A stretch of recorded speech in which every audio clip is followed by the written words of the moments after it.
What is good? Osiris here, stuck in the middle. I am going to eventually branch off my Tesla and tech conversations to a different channel. So be on the lookout for that. What I do want to talk about right now is the Model Y and a little bit about Elon Musk, a little bit about myself, and how I choose to look at it's a good example of how you can look at a situation just like a glass. It's either half full or half empty, and that part is about Elon Musk. With Tesla becoming on track to have the Model Y as the world's best selling car, there's a lot of good there. When I look at this Teslarati article, Elon Musk projected that the Tesla Model Y could become the world's best selling car by 2022 or 2023. Musk announced that the Tesla Model 3 became the best selling luxury sedan of any kind in the world during its latest earnings call. Based on Tesla's calculations, the Model Y could beat the Model 3's record. So this is high expectations that Elon Musk is setting, and this is in part based on the success of the Model 3.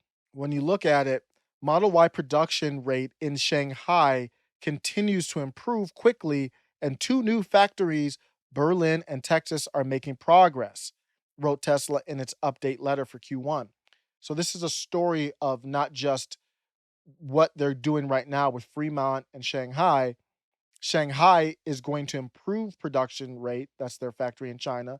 Then they're going to have Berlin and Texas open up. So that's why they're going to be on track for dominance as long as batteries, which are their constraint, the limiting factor, you might have heard that term before. The batteries are their limiting factor. They don't have enough batteries to meet demand, or they would already be skyrocketing even more. My takeaway from this milestone is I've had difficult moments in my life, and even at those lowest moments, I have in my head that I refuse to fail. And when I say I refuse to fail, I'm going to have moments where I dip and things are not good. I make stupid mistakes. But overall, I know in the course of my life, I'm not going to fail. I'm going to be proud of how I overcame things. I was sleeping out of my car. This is about 15 years ago, uh, after leaving a job, a well-paying job, and just trying to find myself. And I was sleeping out of my car for about a week or so. Got down on myself a lot. I was felt like I was going down a spiral. I just gotten out of college. Well, I was out of college for a little bit by that time, but I had to be humbled. I had to humble myself. I took a job as a bell attendant. There's nothing more humbling than working at a hotel. I worked at the time in Dearborn, Michigan, than really begging or hoping someone allows you to take their luggage to their room and get $2 for it. Uh, I loved the job actually. It was a lot of standing on the feet, but uh, it humbled me and kept me hungry. I just kept telling myself one day at a time, because being a bell attendant isn't what I wanted to do. If that's what you want to do, there's nothing wrong with the position. But I wanted to do something else. I knew this wasn't it for me. I got a place off of Craigslist with five other dudes. One day at a time. Took it one day at a time. I remember not being able to pay my rent one month, and one of the most hurtful things that I did, I guess you could say I didn't have to do it. I could have reached out for help, but I just couldn't bring myself to do that. I still had my violin, sleeping in my car with just a few clothes items, and I still had my violin. I wasn't going to give that up. But then I couldn't pay my rent. I was like, I have to make a decision here. And I actually pawned my violin that my mom got at a house sale back in the 80s, probably. And so the violin meant a lot sentimentally to me, invaluable. And that was a uh, tough moment. In fact, after I sold the violin, I still didn't have enough to pay the rent. I took the money from the violin, and I hate gambling, absolutely despise it. But I was just like, man, I'm in Detroit. There was legal gambling in the casinos. I was like, I just need a little bit more for rent. I'm not a big gambler. I looked up online the strategy of playing blackjack. And I was like, okay, I'm going to keep it. I didn't do any counting of cards or anything like that. I just played it pretty much black or white to the strategy, which I don't even remember anymore because I don't do that stuff a lot. I studied it. I studied it for a good day with nothing but reading into blackjack. Went down to I forget which one of the I think it was the Motown casino, forget which one. Went down there with all the money I got from the violin, went to the table, put it down, and flipped it into my rent and more. I'll never forget one of the security people gave me the dirtiest look. I think he thought I was counting cards or something like that. And I had a limit. I was like, when I get to this amount, I'm out. And I was there for a few hours, was up, down, and then finally came up and got where I wanted to. And I was, man, so happy. I'll never forget this. This is like 15 years ago. The security guard was just grimming me. I'm like, what the? This is not high stakes. This is not the high stakes blackjack. This is like, I don't know, $5 table. I mean, the money can get high, but not like big rollers. And I'll never forget him staring me down. I, it was unbelievable. But I was like, I got the money. Let me get the hell out of here. Those things built my character.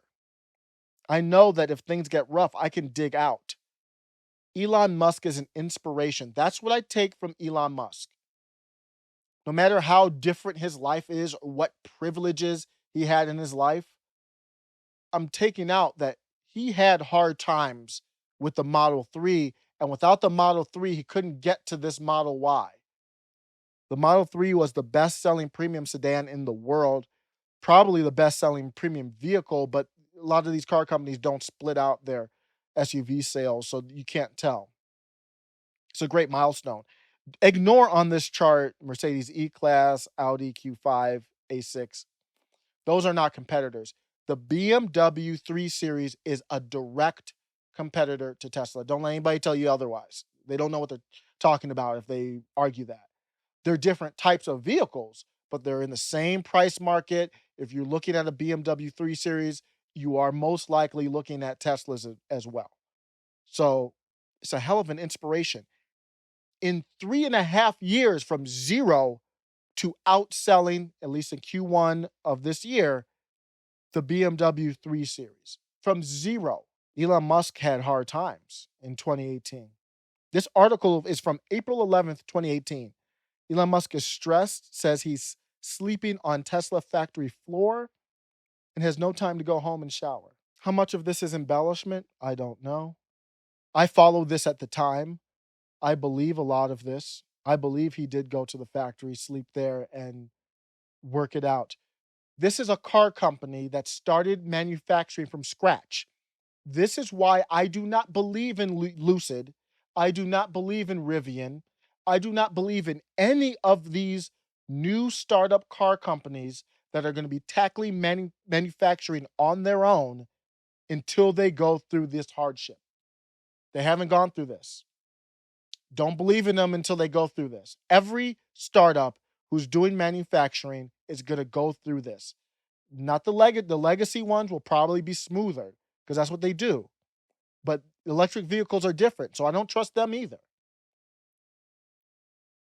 Elon Musk in an interview with Gayle King said, "Yeah, it's we've been incredibly difficult and painful the last several months."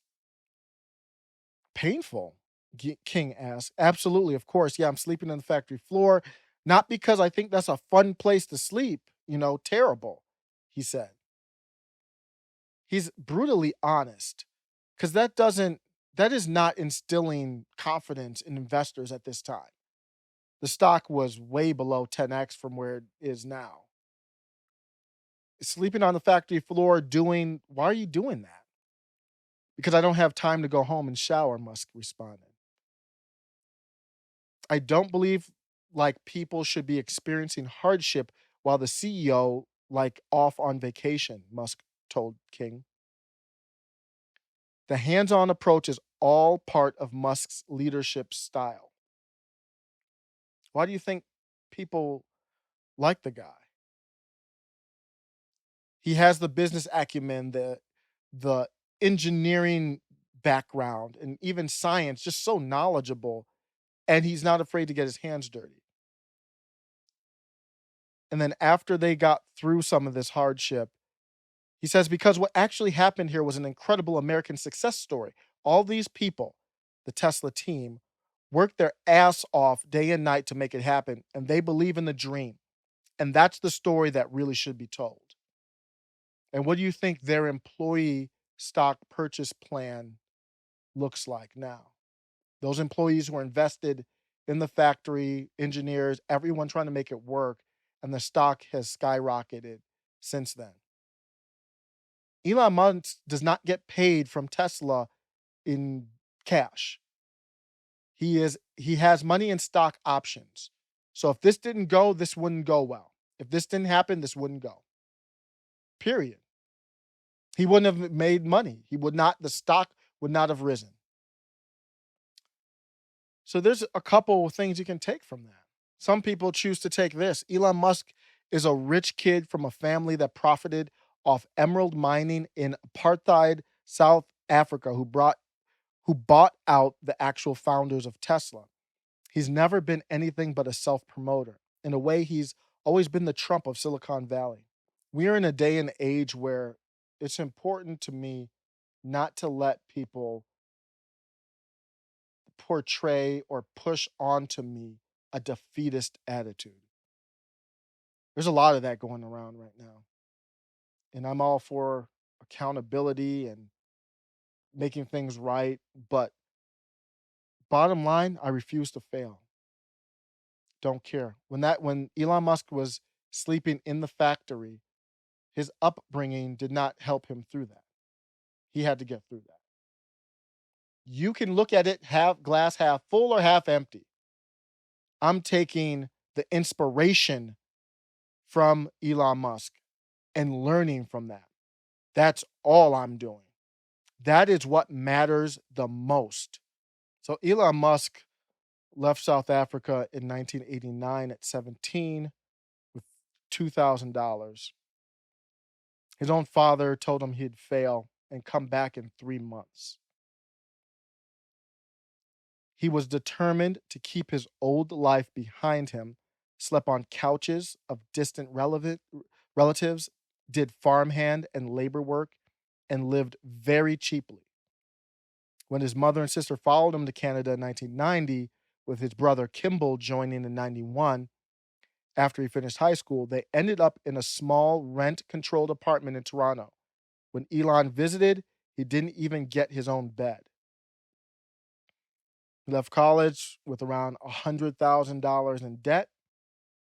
He covered some of his expenses along the way with scholarships, internships, jobs, and other side hustles, basically entrepreneurial gambits. What I take from Elon Musk is that he refuses to fail, and now he is in a great position with his company, great teams to succeed. No matter who you are, no matter what your path is, there are going to be obstacles. I know this word privilege is being thrown around. You understand, if you're watching this video, you're privileged. I don't care what race you are or whatever. If you have the access to watch this video right now, you're privileged. Everybody has different levels of privilege.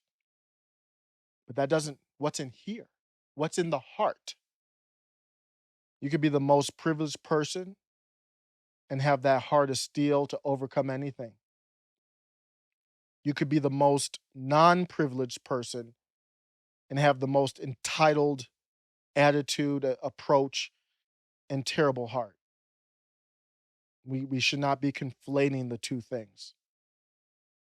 And at the end of the day, I'm always thinking about my 2 kids. I want them to understand wherever you're coming from. Hopefully I win the lotto and I have billions of dollars to hand down to them. No matter what, you're going to have to pay dues. Take care. Niggas thinking the road to riches is paved in gold. It's tripping, it's covered in shit and potholes, perils, pitfalls, near misses and aborted missions. But never forget your goals and ambitions.